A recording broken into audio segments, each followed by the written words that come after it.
اللہ اللہ اللہ اللہ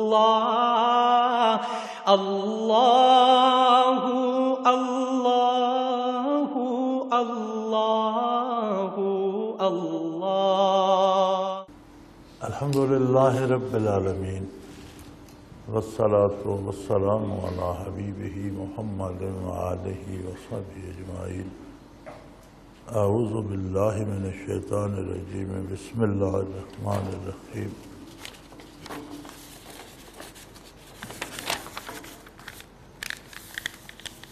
الا اللہ،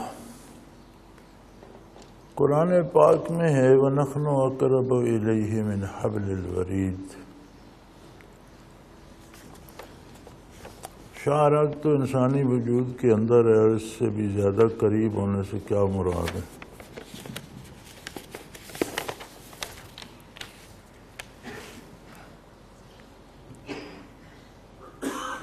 انسانی وجود میں صرف شاہ رگ نہیں ہے، بظاہراً تو شاہ رگ جو ہے سارے وجود کی حیات کا سبب ہے۔ شاہ رگ اس مین آرچری کو کہتے ہیں جس سے سارے بدن کو خون پہنچتا ہے اور اس کی بقا کا سبب بنتا ہے۔ لیکن شاہ رگ بھی تو بے شمار سیلوں سے جڑ کر بنی ہے۔ انسان کے وجود میں کھربوں باڈی سیل ہیں، چھوٹے چھوٹے چھوٹے چھوٹے، جنہیں ایک ایک سیل کو جوڑ کر شاہ رگ بھی بنی ہے۔ وہ سیل پیدا بھی ہوتے رہتے ہیں، مرتے بھی رہتے ہیں۔ تو جو ہستی ان سیلز کو پیدا کرتی اور مارتی ہے، ان میں استعداد کار رکھتی ہے، وہ صحیح کام کرتے ہیں یا کم کرتے ہیں یا زیادہ کرتے ہیں۔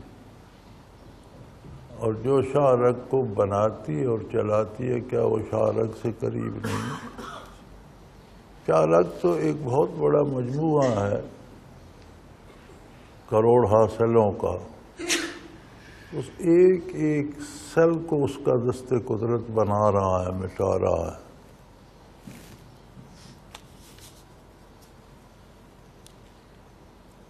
تو محاورتاً فرمایا گیا ہے کہ ہر حال میں سب سے قریب تر ہستی اللہ کی ہے انسان کے لیے۔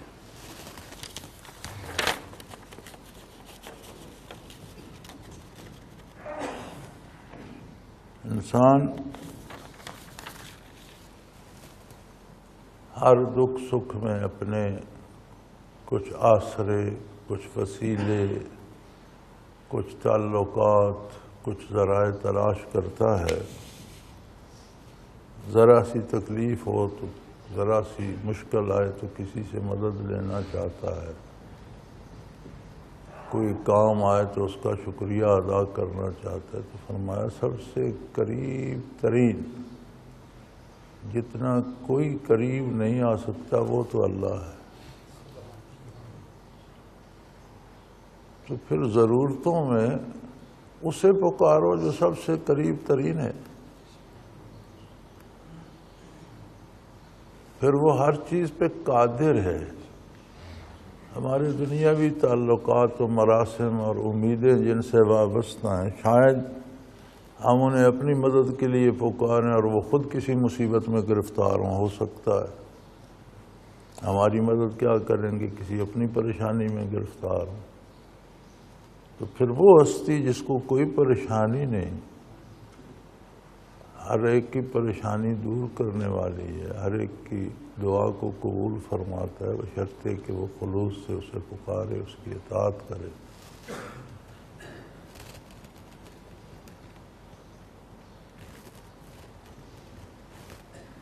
اجیب دعوت الداع اذا دعان، جب کوئی بھی مجھ سے دعا کرتے میں اس کی دعا قبول کرتا ہوں۔ شرط یہ ہے فَلْيَسْتَجِيبُوا لِي، تم بھی تو میری مانو، تم محتاج مخلوق ہو کر میری نہیں مانوں گے تو مجھے کیا پرواہ ہے کہ میں خالق اور ہر چیز پہ قادر ہو کر تمہاری بات کا پابند ہو جاؤں، مجھے کیا ضرورت ہے؟ پھر جو ہستی ہر چیز پہ قادر ہے، جو ہماری خالق ہے، جو رب ہے، جو لمحہ لمحہ پال رہی ہے، اس کی عظمت کا تو احساس ہونا چاہیے، ادراک ہونا چاہیے، اور یہ احساس و ادراک دنیا و آخرت کی تمام مصیبتوں کا حل ہے۔ اگر نصیب ہو جائے تو دنیا و آخرت میں کوئی مصیبت نہیں رہتی، سب کا حل ہے یہ، اللہ سب کو نصیب کرے۔ ایک مسلمان کے لیے بیعت ہونا کس حد تک ضروری ہے؟ بیعت دیگر سنتوں کی طرح ایک سنت ہے نبی کریم صلی اللہ علیہ وسلم کی۔ بیعت کی مختلف اقسام ہیں،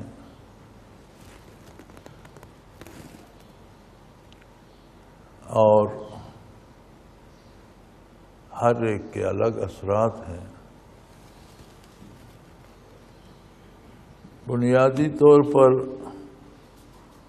بیعت امارت ہے کہ مسلمانوں کا نظم قائم رہے، ایک تنظیم رہے، ایک سربراہ ہو، وہ انتظام کرے، آگے مختلف شعبے بنائے، مختلف شعبوں کو سربراہ بنائے، تاکہ مسلمان دنیا کا یا عالم اسلام کا نظام اللہ اور اس کے رسول کے حکم کے مطابق چلتا رہے، نظام تعلیم ہو، اس میں عدل و انصاف کا نظام ہو، لوگوں کے روزگار کا نظام ہو، یہ سارے جتنے شعبے ہیں، تو اس کے لیے اوورآل سب کے اوپر ایک امیر چاہیے۔ اب وقت بدلتے رہے، وقت کے ساتھ انداز حکمرانی بھی بدلتے رہے۔ اب بڑی عجیب بات ہے کہ جب حکمران خود مختار بادشاہ اور شہنشاہ ہوتے تھے، یا پورے ملک کا ایک امیر ہوتا تھا، اختیارات ایک کے پاس ہوتے تھے، اب اسے لوگوں میں جو تعلیم آئی اور لوگوں میں جو بیداری آئی اور لوگ جو آشنا ہوئے حالات دنیا سے، تو اس میں بڑے فراڈ کیے گئے۔ آج بھی حکمران ایک ہی بندہ ہوتا ہے،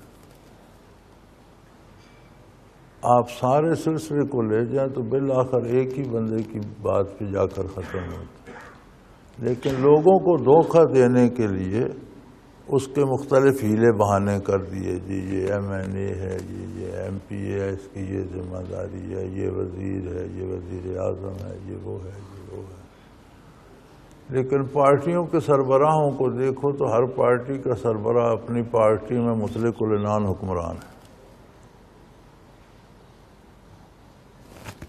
بات وہی ہے، یہ جو دھوکہ دیا گیا کبھی جمہوریت کے نام پر اور کبھی کسی اور نام پر، تو اس کا مقصد صرف یہ تھا کہ ذمہ داریوں سے اپنا دامن چھڑایا جائے اور موج میلہ کیا جائے۔ اب جمہوریت میں کیا ہے، ہم ووٹ دیتے ہیں، ایک ایم این اے بنتا ہے، پھر وہ وزیر بن جاتا ہے، وزیر اسے حکمران یا پارٹی کا سربراہ اپنی مرضی سے بناتے ہیں۔ ہم جب واویلا کرتے ہیں اس وزیر نے یہ غلطی کی، تو کہتے ہیں ووٹ تم نے دیے، تم نے وزیر بنایا، ہمارا کیا ہے، تمہارا اپنا کیا دھرا ہے۔ تو جتنا تجزیہ کریں تو یہ ایک دھوکہ ہے سب۔ حکمران آج بھی پورے ملک میں ایک ہی بندہ ہوتا ہے۔ تو یہ طرح طرح کے دھوکے دیے گئے۔ تو ایک بیعت کی بنیادی قسم ہے بیعت امارت۔ سیدنا ابوبکر صدیق رضی اللہ عنہ یا خلفائے راشدین کی بیعت کی گئی، بعد میں بھی سلاطین و امراء، اور عرب میں تو آج بھی یہ سنت زندہ ہے اور جو بھی بادشاہ بنتا ہے اس کی بیعت لی جاتی ہے. خاندان والے بیعت کرتے ہیں، پھر شہر والے کرتے ہیں، پھر سارے ملک کے لوگ فیس بک سے یا کسی ذریعے سے سارے بیعت کرتے ہیں. وہ آج بھی سنت زندہ ہے.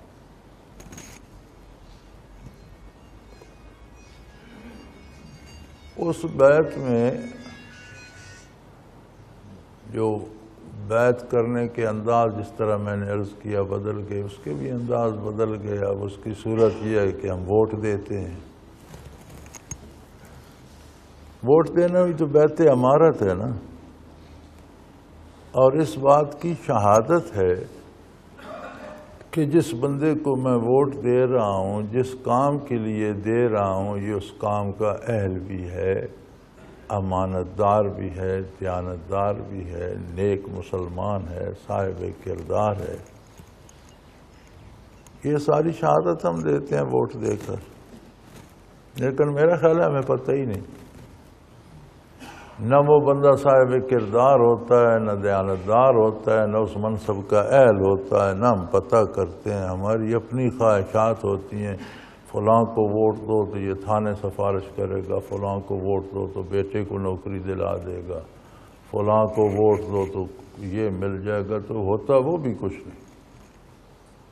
وہ بھی رشتہ ووٹ دینے تک رہتا ہے. ووٹ ختم ہو گئے تو پھر وہ بندہ بھی نہیں ملتا. تو یوں اس کو ہم ضائع کرتے ہیں، بڑے آرام سے ضائع تو کر دیتے ہیں، لیکن کل روز محشر جواب دینا پڑے گا کہ اس بندے کو اتنی مخلوق پر مسلط کرنے میں تمہارا بھی حصہ تھا.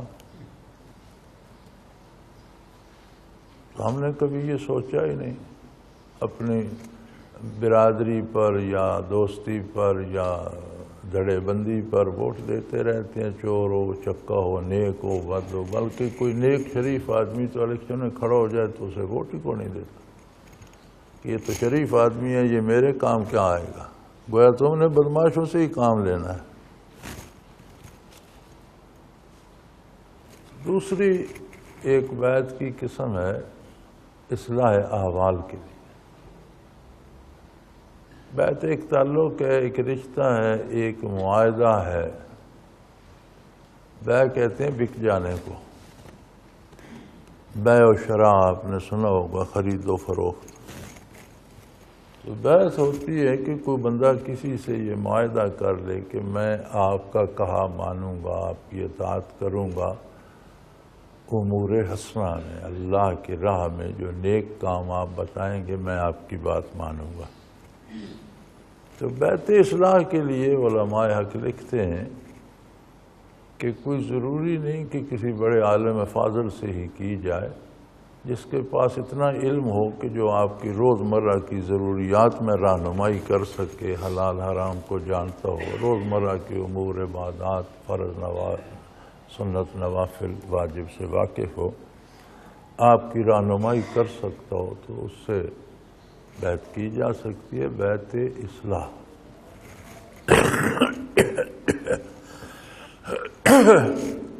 یہ ایک معاہدہ ہوتا ہے جس کا ایک سرا بیعت کرنے والے کے ساتھ ہے، دوسرا جس سے بیعت کرتا ہے. پہلی ذمہ داری جس کی بیعت کرتا ہے اس کی یہ ہے کہ اس کی دینی امور میں، اصلاحی امور میں بھلائی اور نیکی کی طرف رہنمائی کرے. یہ بیعت لینے والے کی ذمہ داری ہے. بیعت کرنے والی کی ذمہ داری ہے کہ ہر نیک کام میں، ہر اچھی بات میں اس کی بات پر عمل کرے. یہی معاہدہ ہے بیعت کا.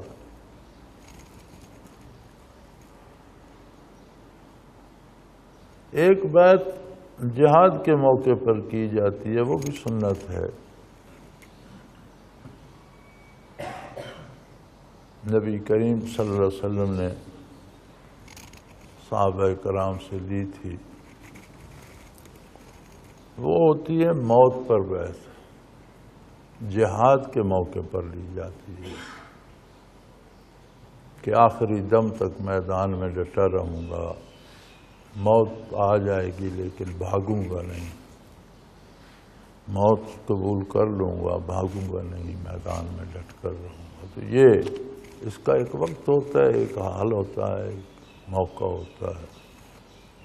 حدیبیہ میں حضور اکرم صلی اللہ علیہ وسلم نے اصحاب کرام سے بیعت لی تھی کہ اگر کوئی سارے شہید ہو گئے، کوئی ایک بھی زندہ رہا تو وہ بھی بھاگے گا نہیں، وہ بھی شہید ہوگا بھائی، موت پر بیعت کی جاتی، یہ بھی سنت ہے۔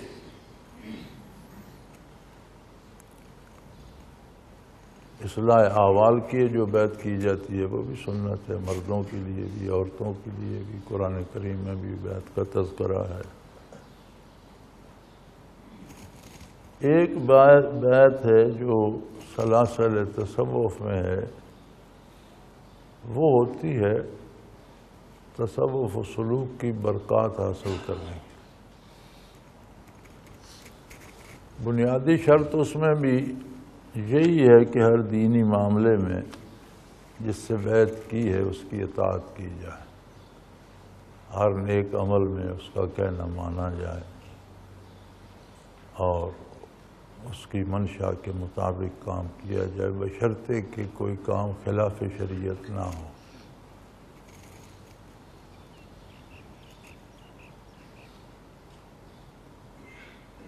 تو یہ ایک تعلق، ایک نسبت پیدا ہو جاتی ہے، ایک رشتہ بن جاتا ہے جس سے اگر وہ صاحب برکات ہے تو جو برکات اس کے سینے میں ہیں وہ طالب کے سینے میں بھی منتقل کرے۔ تو علماء تصوف جو ہیں اس میں وہ فرماتے ہیں کہ یہ بیعت تصوف ایسے بندے سے کی جائے جو کم از کم فنا فی الرسول تک مراقبات کرا سکتا ہو، بارگاہ رسالت پناہی میں روحانی طور پر پہنچا سکتا ہو۔ اگر اس میں یہ استعداد نہیں تو اس کی بیعت کرنے کی ضرورت نہیں اور بیعت منعقد بھی نہیں ہوتی۔ اب یہ سوال آپ کا یہ ہے کہ ایک مسلمان کے لیے بیعت ہونا کس حد تک ضروری ہے؟ تو یہ بیعت کی اقسام ہے اور میرا خیال ہے ہر بندہ جو باشعور ہے وہ تو ہر شعبے میں کسی نہ کسی حد تک اس کی ذمہ داری ہے اور اسے انتخاب کرنا پڑے گا بیعت کے لیے کہ اپنے سے کسی بہتر انسان کی جسے وہ اچھا سمجھتا ہے، جسے باعمل با کردار سمجھتا ہے، اس کی بیعت کرے۔ نہیں کرے گا تو ظاہری بیعت نہیں کرے گا تو رہنمائی سے محروم رہے گا، ووٹ دینے میں غلطی کرے گا تو بھگتے گا، پھر جلوس نکالتا پھرے گا اور روتا چلاتا پھرے گا، دنیا میں بھی بھگتے گا، آخرت میں بھی بھگتے گا، اور برکات کے حصول کے لیے بیعت نہیں کرے گا تو ساری عمر محروم رہے گا۔ آخرت میں جا کر احساس ہوگا کہ جو چیز لے کر آنی تھی دنیا سے وہ تو وہیں چھوڑا ہے۔ تو اللہ کریم ہدایت فرمائے اور احساس عطا فرمائے اور عمل کرنے کی توفیق دے۔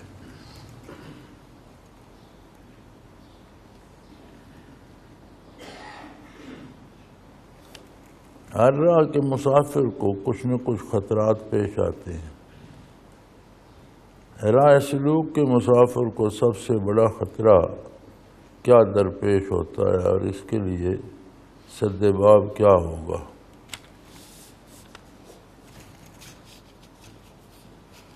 دلچسپ سوال ہے، بہت اچھا ہے۔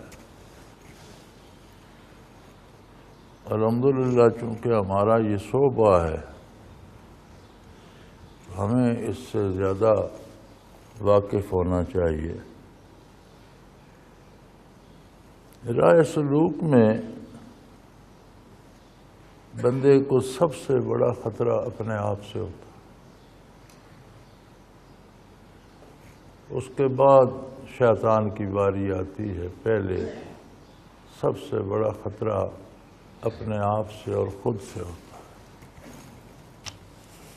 اس میں دو مصیبتیں ہوتی ہیں، ایک تو کچھ کیفیات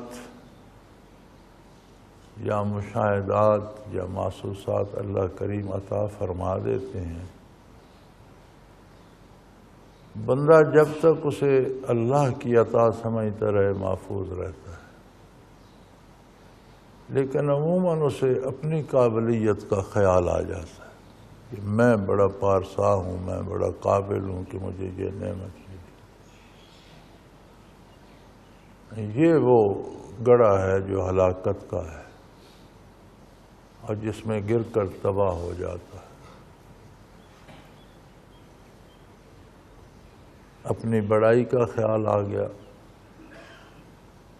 یا پھر شہرت کا خیال آ گیا کہ اب لوگوں کو میرے ہاتھ چومنے چاہیے اور لوگوں کو میرا ادب کرنا چاہیے، یا پھر دولت سمیٹنے کا وہم ہو گیا کہ اب لوگوں کو چاہیے مجھے پیسے دیں، میری خدمت کریں، میرا یہ کریں، میرا وہ کریں۔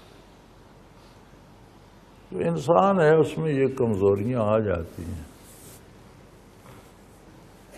کچھ خود آ جاتی ہیں، کچھ ایک جو ہلاکی قسم ہے، جو عقیدت مند بن جاتے ہیں، وہ پوجنے لگتے ہیں بندے کو۔ وہ خود جاہل ہوتے ہیں، اللہ کو نہیں پکارتے، ایک بندے کو پکڑ لیتے ہیں اور اسے تباہ کر کے چھوڑتے ہیں۔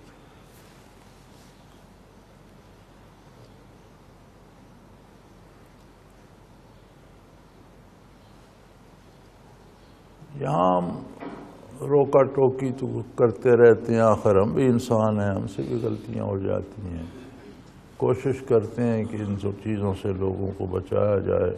ایک دفعہ میں نے دیکھا تو بڑے اچھے ساتھی تھے، یہاں ہی بار وضو کر رہے تھے، 3-4 ساتھیوں نے چمٹے ہوئے تھے، کوئی ہاتھ دھلا رہا ہے، کوئی پاؤں دھلا رہا ہے۔ تو میں نے کہا کیا مصیبت کیا ہے، کیوں نہیں چھوڑ دیتے انہیں اپنا وضو کریں؟ جی وہ نہیں میں نہیں کر سکتے تھے، تیمم کر لیں، نماز پڑھ، بات ختم۔ تم کیوں چمٹے ہوئے ہو؟ اس بات کے تو یہ مکلف نہیں ہے کہ 5-6 بندوں کو پکڑ کر ان سے وضو کرائیں، اپنا وضو خود کریں، نہیں کر سکتے تیمم کر کے نماز پڑھیں۔ متبادل راستہ ہے اور آسان ہے، کہ تم کیوں اس کے پیچھے پڑ گئے اور ایک آدمی ہے اس کو تباہ کر کے چھوڑو گے، تم نے اسی کو خدا بنا لیا ہے۔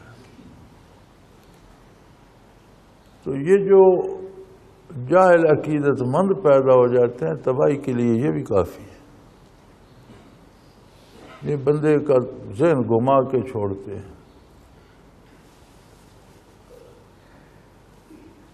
ہوتا یہ ہے کہ مخلوق ساری محتاج ہے، ہر بندہ ہر لمحہ اتنا محتاج ہے کہ اپنی احتیاج کو بھی سمجھ نہیں سکتا۔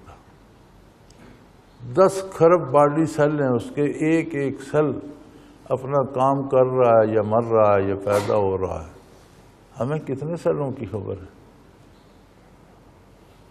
اپنا پتہ نہیں، دوسرے کا کیا کریں گے؟ اللہ کریم مہربانی کرتا ہے، کسی کا کام ہو جاتا ہے، وہ کئی دفعہ کوئی نقش لے جاتا ہے، کوئی دعا، پھر وہ کہتے ہیں جی آپ کا شکریہ۔ میں نے کہا میرا کس بات کا شکریہ، مجھے تو پتہ بھی نہیں، اللہ کا شکر ادا کرو، اور شکر یہ ہے کہ اس کی اطاعت کرو۔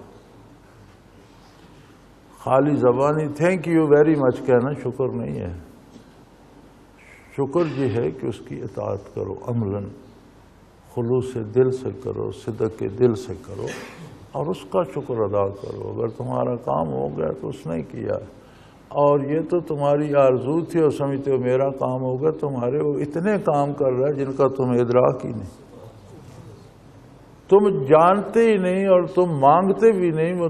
جب پتہ ہی نہیں میری یہ ضرورت ہے تو مانگے گا کیا؟ تو بغیر تمہارے مانگے، بغیر تمہارے جانے تمہاری ضرورتیں پوری کر رہا ہے، یہ بھی اسے نے پوری کر دی۔ تو اس راہ میں سب سے بڑا خطرہ بندہ اپنے لیے آپ ہوتا ہے، کہ جہاں عظمت باری کی بجائے اپنی بڑائی کا خیال اور گمان ذہن میں آ گیا، اپنی پارسائی کا خیال آ گیا، یہ دنیا سمیٹنے کا خیال آ گیا، لوگوں سے خدمت لینے کا خیال آ گیا، تو مارا گیا۔ تو جب اپنے لیے خود ہی کوئی گڑھے میں گرنے کی راہ سوچ لے تو پھر دشمنوں کا کام تو ہے کہ اسے دھکا دیں کہ اور گہرائی میں جائے. پھر شیطان بھی نفس بھی وہ بھی ہمت کرتے ہیں کہ لڑک رہا ہے گر رہا ہے اسے ایک لات اور مار دو. لیکن یہ مواقع بندہ خود پیدا کرتا ہے. اپنے عجز اپنی بے کسی کا احساس رہے, عظمت الہی کا احساس رہے تو اللہ کریم حفاظت فرماتے ہیں, بندہ بچ جاتا ہے. آپ میں بہت سے ساتھی بیٹھے ہیں جن کی برسوں کی محنت ہے اور برسوں سے اسی راہ پہ چل رہے ہیں. تو آپ نے اپنے دائیں بائیں لوگوں کو گرتے دیکھا ہے. کوئی ایک بتاؤ کہ وہ خلوص کے لیے یا دین کے لیے گرا ہو. کوئی مخلص, کوئی دین کا آخرت کا طالب نہیں گرتا. جب دنیا حاصل کرنے کا خیال آ گیا, شہرت کا خیال آ گیا, اپنی بڑائی کا خیال آ گیا, وہی گرتا ہے. کہ پرانے ساتھی گواہ ہیں اس بات کے کہ برسوں کے بعد بھی جو لوگ گرے انہوں نے کیا دینی خدمات کی.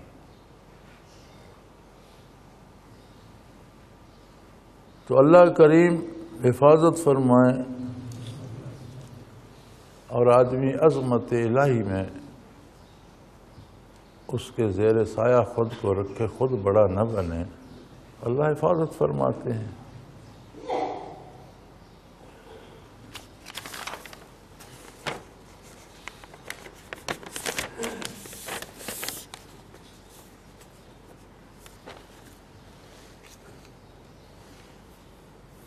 سزا و جزا کا فیصلہ تو اعمال کی بنیاد پر ہوگا. پھر یوم حشر نبی اکرم صلی اللہ علیہ وآلہ وسلم کی شفاعت فرمانے سے کیا مراد؟ جزا و سزا کا فیصلہ یقیناً اعمال پر ہوگا, لیکن اعمال کے لیے بھی عقیدہ بنیاد ہے. عقیدہ درست نہیں ہوگا تو جو اعمال بظاہر نیک ہوں گے وہ بھی جرم بن جائیں گے. اللہ کو اللہ مان کر, اللہ کے نبی کو نبی مان کر اس کے حکم کے مطابق بھلا کام کرنا عبادت ہے. اللہ کے ساتھ عقیدہ صحیح نہ ہو, نبی صلی اللہ علیہ وسلم کے ساتھ عقیدہ جن کا صحیح, وہ بھی بھلے کام تو کرتے ہیں. ہسپتال بنا جاتے ہیں, مدتوں لوگ مستفید ہوتے رہتے ہیں, تالاب بنا جاتے ہیں, کنویں بنا جاتے ہیں. ہمارے یہاں جب یہ تقسیم ملک سے پہلے ہندو تھے تو بہت سے ہندو یہاں ہمارے قرب و جوار میں ہندوؤں کے ناموں سے تالاب بھی ہیں, کنویں بھی ہیں. اسی طرح بعض اور نیکی کے کام کر جاتے تھے. کیوں کرتے تھے؟ جب اللہ کے ساتھ عقیدہ درست نہیں ہے, نبوت پر ایمان نہیں ہے, آخرت کو مانتے نہیں, جزا و سزا کا یقین نہیں ہے, تو پھر ایسے کام کیوں کرتے ہیں؟ پھر کوئی ایسا کام بھی کرتا ہے تو وہ دنیا کے لیے کرتا ہے, یا شہرت کے لیے, یا نیک نامی کے لیے, یا سمجھتا ہے غریبوں کا اس میں بھلا ہوگا, میری مصیبتیں دنیاوی ٹل جائیں گی. کوئی نہ کوئی آرزو اس کی دنیاوی ہوتی ہے. اور اللہ ایسے کریم ہے, وہ فرماتے ہیں مجھے نہیں مانتا نہ مانے, کام تو اس نے بھلا کیا ہے, جس غرض کے لیے کیا ہے وہ پوری کر دیتے. شہرت کے لیے کیا ہے تو اسے شہرت دے دیتے ہیں, دنیاوی فائدے کے لیے کیا ہے اسے دنیاوی فائدہ دے دیتے ہیں, نقصان سے بچنے کے لیے کیا ہے. لیکن آخرت میں اس کا حساب برابر ہوتا ہے. جو اس نے نیکی کی اس کا اجر دنیا میں لے لیا, آخرت کے لیے نہ اس نے کی نہ اسے آخرت میں کچھ ملتا. تو بنیاد تو ہوگا عقیدہ. یعنی عقیدہ نہیں ہے تو نیکی بھی کرو تو دنیا میں کی, دنیا میں بدلہ پا لیا, جزا سزا تک تو پھر وہ خالی ہی پہنچا. نیکی سے تو دامن خالی تھا, سزا ہی ملے گی.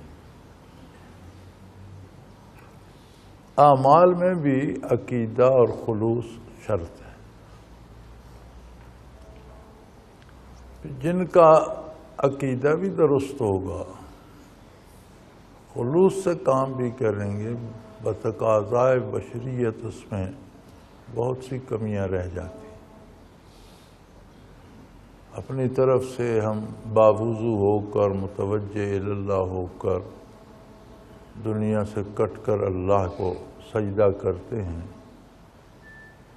بظاہر تو یہی ہوتا ہے، لیکن شاید حقیقت میں ہمیں سجدے میں بھی دنیا ہی خیال میں آتی رہتی ہے۔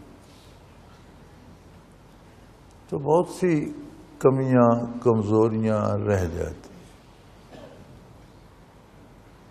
یہ تو تب پتہ چلے گا جب میدان میں اعمال و کردار کو بھی شکل و صورت دے دی جائے گی،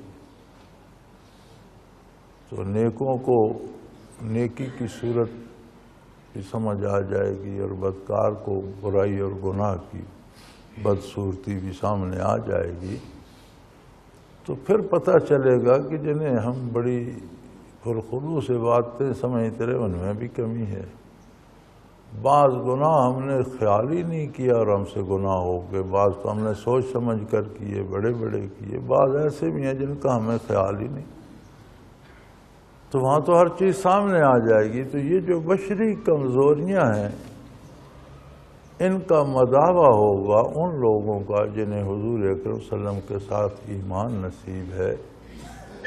حضور شفاعت فرمائیں گے کہ یا اللہ، یہ جیسا بھی ہے کمزور ہے، اس کے اعمال معیار کے مطابق نہیں، لیکن یہ میرا ماننے والا ہے، تیری عظمت کا قائل ہے، میرا امتی ہے، میرے ساتھ اس کا رشتہ، اس پر رحم فرما۔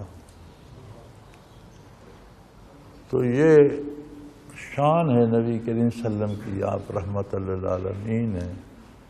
آپ کی شان ہے کہ آپ کا جو خادم کمزور ہو اس کی بھی سفارش فرما دیں اور اسے اللہ کی گرفت سے بچا لیں اور اسے بھی انعامات کا حقدار بنا دیں۔ تو یہ منصب ہے نبی کریم صلی اللہ علیہ وسلم کا، اور اعزاز ہے آپ صلی اللہ علیہ وسلم کا، اور یہ ان کو نصیب ہوگا جو خواہ غلطی بھی کرتے ہوں، کوتاہیاں ہوں، لیکن اپنا تعلق اللہ کے نبی کے ساتھ ایمان کا نہ چھوڑیں، اسے نہ ٹوٹنے دیں۔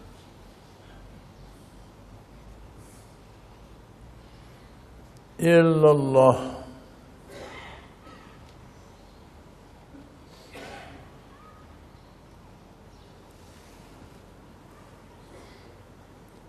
علماء حق فرماتے ہیں اصل انسان روح ہے، تو پھر بدن انسانی کا مقام کیا ہے؟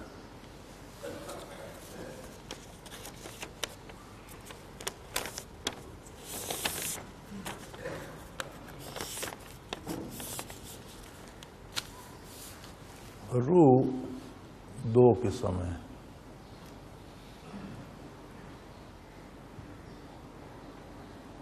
انسان کے علاوہ جتنی ذی روح مخلوق ہے، ان کے جو اجزائے بدن جب ملتے ہیں تو ان کے ملنے سے ایک کیفیت پیدا ہوتی ہے جو بدن کو زندگی عطا کرتی ہے، وہ بھی روح ہے۔ اسے کہتے ہیں روح حیوانی، زندگی کا سبب بننے والی روح۔ یہ جانوروں میں بھی ہے، پرندوں میں بھی ہے، درندوں میں بھی ہے، آبی ہر ساری مخلوق جو ذی روح ہے، ان کی روح جو ہے وہ روح حیوانی ہے۔ جنوں میں بھی ہے، فرشتوں میں بھی ہے۔ جب اجزائے بدن ملتے ہیں تو ان سے ایک خاص کیفیت پیدا ہوتی ہے۔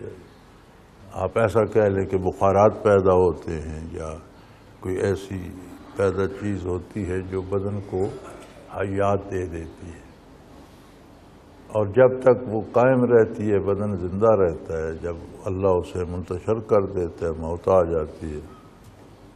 وہ کسی شاعر نے کہا تھا نا کہ زندگی کیا ہے عناصر میں ظہور ترتیب، زندگی کیا ہے عناصر میں ظہور ترتیب، اور موت کیا ہے انہی اجزاء کا پریشان ہونا۔ لیکن شاید اس محترم شاعر کو یہ سمجھ نہیں تھی کہ یہ روح حیوانی انسان کے علاوہ باقی مخلوق میں، باقی مخلوق کا یہی نظام ہے کہ ایک خاص نسبت سے اجزاء بدن کو اللہ کریم میں لاتے ہیں، ان سے ایک کیفیت پیدا ہوتی ہے جو اس کی زندگی کا سبب بن جاتی ہے، اسے روح حیوانی کہتے ہیں۔ جب موت آتی ہے، اجزاء بدن منتشر ہوتے ہیں تو وہ روح بھی بکھر جاتی ہے، اس کے لیے بھی دوام نہیں۔ اللہ چاہیں تو انہیں دوبارہ زندہ کر دیں، لیکن حساب کتاب یا سزا کے بعد انہیں پھر منتشر کر دیا جائے گا، ان بدنوں کے لیے دوام نہیں ہے۔ نبی کریم صلی اللہ علیہ وسلم کے ارشادات میں یہ مفہوم بھی ملتا ہے کہ کسی بکری نے بکری کو سینگ مارا ہوگا تو اس سے بھی حساب لیا جائے گا، لیکن اس کے بعد انہیں ختم کر دیا جائے گا۔ یہی حال جنات کا ہے۔ قرآن کریم میں کہیں جنات کے ساتھ جنت کا وعدہ نہیں کیا گیا۔ جہاں ایمان لانے اور اطاعت کرنے کا وعدہ ہے وہاں فرمایا گیا ہے یجرکم من عذاب علیم، تمہیں دردناک عذاب سے بچا لے گا، تمہاری نجات ہو جائے گی۔ ان کا نجات ہو جانا ہی کامیابی ہے۔ تو جو جرم کریں گے وہ سزا پائیں گے، جب ان کی سزا کا عرصہ پورا ہو جائے گا اللہ کی طرف سے تو انہیں بھی ختم کر دیا جائے گا، جن کی نجات ہوگی انہیں مٹا دیا جائے گا، ختم ہو جائے گا۔ اب پیچھے رہ گئی روح انسانی۔ یہ سوال نبی صلی اللہ علیہ وسلم کی بارگاہ میں پیش کیا گیا تھا، وَيَسْأَلُونَكَ عَنِ الرُّوحِ، آپ صلی اللہ علیہ وسلم سے روح کے بارے پوچھتے ہیں۔ قُلِ الرُّوحُ مِنْ أَمْرِ رَبِّي، انہیں فرما دیجئے کہ روح میرے پروردگار کے امر میں سے ہے۔ وَمَا أُوتِيتُم مِّنَ الْعِلْمِ إِلَّا قَلِيلًا، امر سے ایک عالم ہے پورا امر کا، جس طرح عالم خلق ہے، وَلَهُ الْخَلْقُ وَالْأَمْرُ، جس طرح عالم خلق اس کا ہے اسی طرح عالم امر بھی اسی کا۔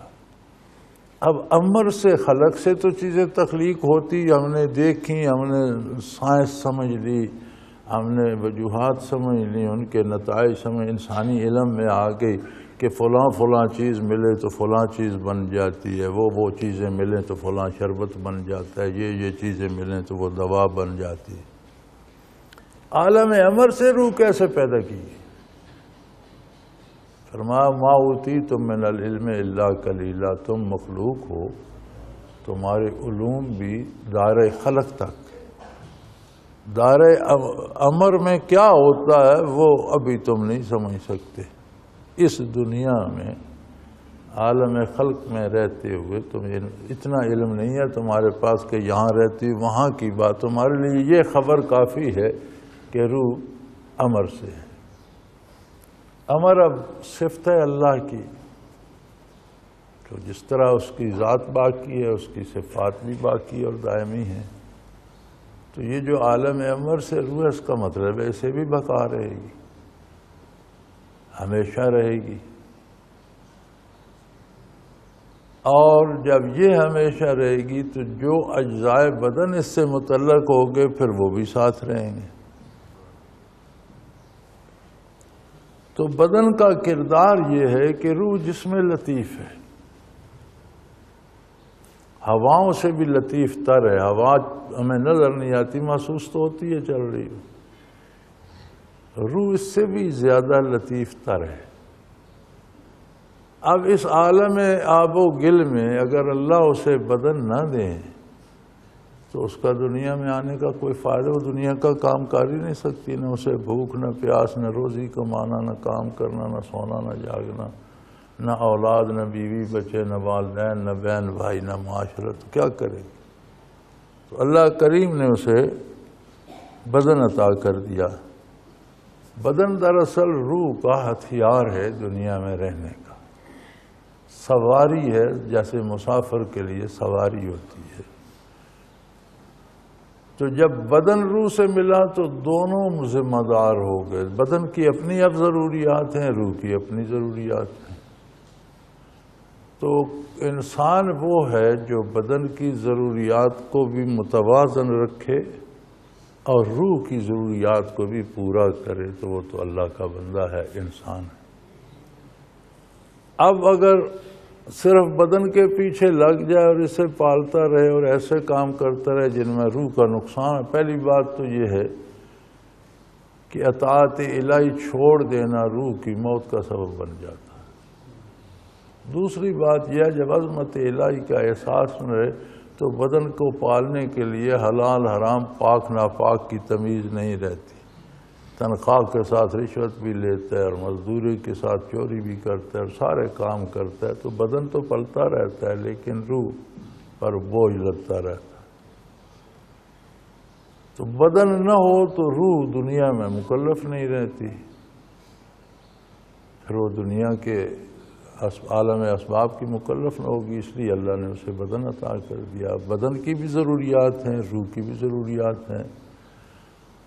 انبیاء اسی لیے تشریف لائے کہ لوگ صرف بدن ہی کو نہ پالتے رہیں، انہیں روح سے بھی باخبر کریں، اس کی ضروریات، اس کے علاج معالجہ بھی بتائیں اور انہیں اللہ کریم کی عظمت کا ادراک دلائیں جو روح کی حیات کا سبب ہے۔ ایک حدیث شریف کا مفہوم ہے کہ میدان حشر میں روح اور بدن بھی یہ جھگڑا لے کر بارگاہ الہی میں جائیں گے۔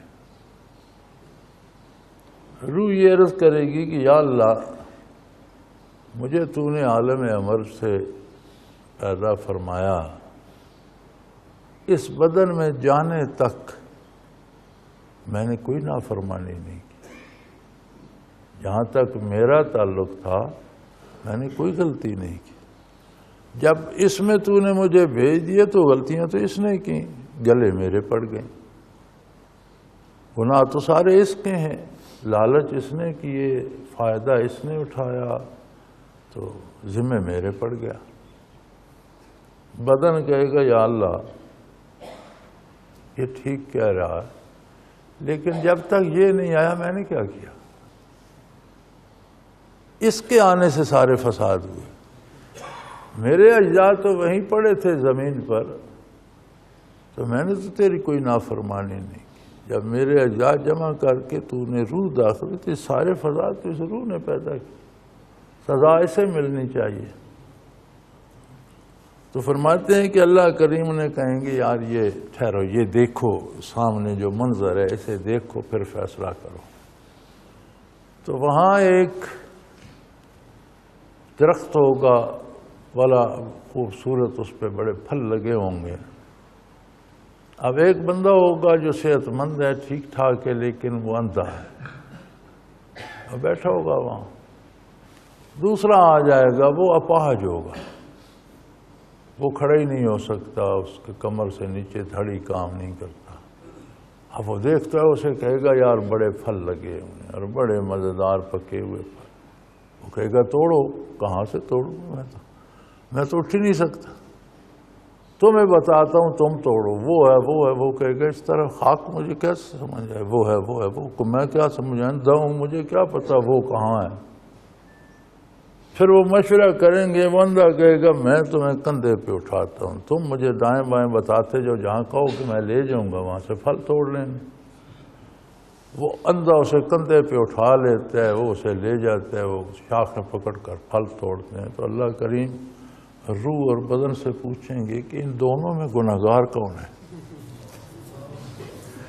کہیں گے یا اللہ دونوں بدماش، دونوں نے مل کر مشورہ کر کے پھل توڑے ہیں۔ فرمائے گا یہی حال تمہارا ہے، دونوں بھگتو،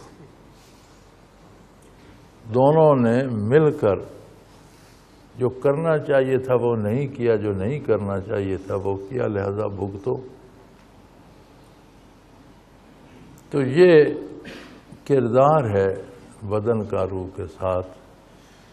بدن نہ ہو تو روح مادی دنیا میں کچھ نہیں کر سکتا، اور بدن ساتھ ملا تو پھر انہوں نے خوب پھل توڑے۔ جواب دیں گے۔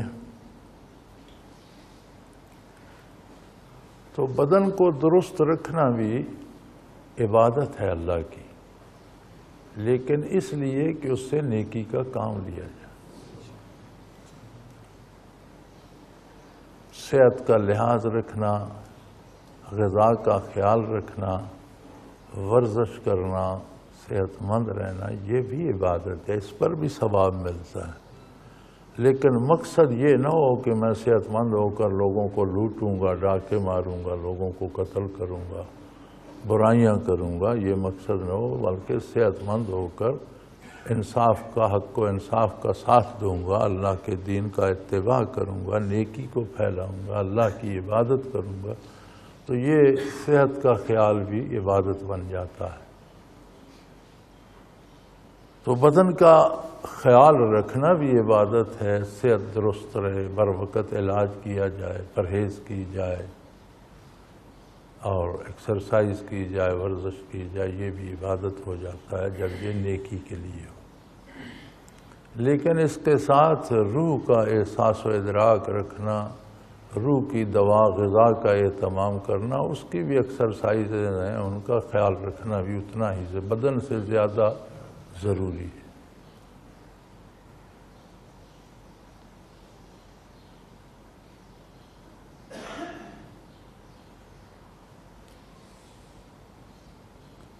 اگر قلب و روح کی آلودگی گناہوں کا سبب بنتی ہے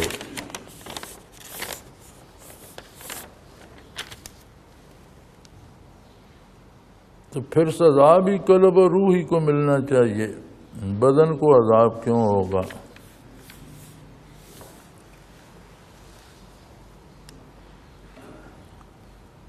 گناہوں کا سبب تو قلب و روح کی آلودگی بنتی ہے، لیکن گناہ کرتا کون ہے اور گناہوں سے فائدہ کون اٹھاتا ہے؟ چوری کرتا ہے تو قلب و روح تو روپے نہیں لے جاتے، حرام کھاتا ہے تو قلب و روح کو تو تکلیف ہوتی ہے، برائی کرتا ہے تو اس سے قتل کرتا ہے یا ڈاکے مارتا ہے یا دھوکے دیتا ہے تو اس سے مالی فائدہ یا وقتی لذت بدن ہی اٹھاتا ہے۔ تو گناہوں سے لذتیں تو بدن ہی لیتا ہے، سزا بھی بھگتے گا، اور بدن کی یہ ذمہ داری بھی ہے کہ قلب و روح کو صاف رکھے اور ان کی ضرورتوں کا ادراک کرے۔ اگر قلب اور روح خراب ہوتے ہیں تو کیوں ہوتے ہیں؟ آلودگی کا سبب بنتے ہیں۔ آلودگی کیوں آتی ہے قلب میں یا روح میں؟ خواہشات بدن کی وجہ سے، اس کا سبب بھی یہی بنتا ہے۔ ہر گناہ کا جو فائدہ یا لذت جسے کہہ لیں وہ بدن ہی اٹھاتا ہے، تو بدن ہی کی خواہشات ہوتی ہیں جن کے لیے لوٹتا ہے، دھوکہ کرتا ہے، جھوٹ بولتا ہے یا برائی کرتا ہے یا نیکی نہیں کرتا، تو اس کا مکلف ہے۔ لہذا اللہ کی بارگاہ میں انصاف ہوگا، جتنی آلودگی روح کی ہوگی روح بھی بھگتے گی، جتنی آلودگی قلب کی ہوگی قلب بھی بھگتے گا، جتنی موجیں بدن نے اڑائی ہیں وہ بھی بھگتے گا، ہر ذرے بدن کے ساتھ انصاف ہوگا۔ اللہ کی بارگاہ میں کسی ذرے بدن کو اس جرم کی سزا نہیں دی جائے گی جو اس نے نہیں کیا۔ آپ ان باتوں کو ذرا سوچیں تو اگر 10 کھرب سیل ہیں ایک بدن میں اور کسی سیل کی عمر 6 مہینے سے زیادہ نہیں ہے تو ضرب تقسیم کر کے نکالیں کہ ہر لمحے میں کتنے سیل مرتے ہیں اور کتنے پیدا ہوتے ہیں۔ 6 ماہ پر 10 کھرب کو تقسیم کریں تو فی ماہ آ جائے گی، اس کو دنوں پہ تقسیم کریں، دنوں کو گھنٹوں پہ کر لیں تو گھنٹوں میں یا آدھے گھنٹے میں یا 15 منٹ میں یا 1 منٹ تقسیم در تقسیم ہو سکتی ہے۔ کر کے دیکھیں تو ہر منٹ میں کتنے سیل پیدا ہو رہے ہیں اور کتنے مر رہے ہیں۔ جس گناہ کے ارتکاب کے وقت جو سیل جسم میں تھا اس کی سزا اس کو ملے گی، جو اس وقت جسم میں نہیں تھا وہ اس کا مکلف نہیں ہے۔ تو قیامت کو ماں کے پیٹ سے لے کر موت تک جتنے سیل بدن میں آئے اور چلے گئے جتنی دیر رہے اتنے جتنے اعمال نیک کیے اس کی لذت پائیں گی، جتنے جرائم کی اگر سزا ملی تو سب کو ملے گی۔ اور پتہ تب چلے گا جب ایک ایک سیل کو الگ الگ دکھ ہو رہا ہوگا تو سمجھ آ جائے گی کہ سزا کہتے کسے۔ اور جنہیں بخش دیا جائے گا، جنہوں نے توبہ کر لی، اطاعت کی، دامن رسالت کو تھاما، اسی طرح ان کے ایک ایک سیل کو الگ الگ لذت آ رہی ہوگی اور انہیں پتہ چلے گا کہ لذت کہتے کس کو۔ تو یہ بڑا باریک حساب ہے، یہ وہی جانتا ہے جو کر سکتا ہے۔ آپ کو شوق ہو تو آپ ضرب تقسیم کر کے دیکھ لیں کہ ایک منٹ میں کتنے سیل آتے ہیں کتنے جاتے ہیں، تو جس جرم میں جو باڈی سیل شریک ہے اس کو اس کی سزا ملے گی۔ اگر جرم کرنے سے پہلے وہ سیل جسم سے الگ ہو گیا تو اس کی سزا اس کو نہیں ملے گی۔ تو اس کا مطلب ہے کہ 10 کھرب قسم کی سزائیں ہوں گی، ایک ہی درد ہے لیکن اس کی قسمیں 10 کھرب قسم کی ہوں۔ پھر پتہ چلے گا تکلیف کہتے کسے۔ اور جن کو انعام ملے گا تو ان کے ایک اجر کی قسمیں بھی 10 کھرب ہوں گی، ہر سیل کو الگ قسم کا، جتنا اس کا حصہ ہے اتنا، تو انہیں پتہ چلے گا کہ لذت کہتے کسے۔ یہ بڑا باریک نظام ہے، وہی جانتا ہے جس نے کرنا ہے۔ تو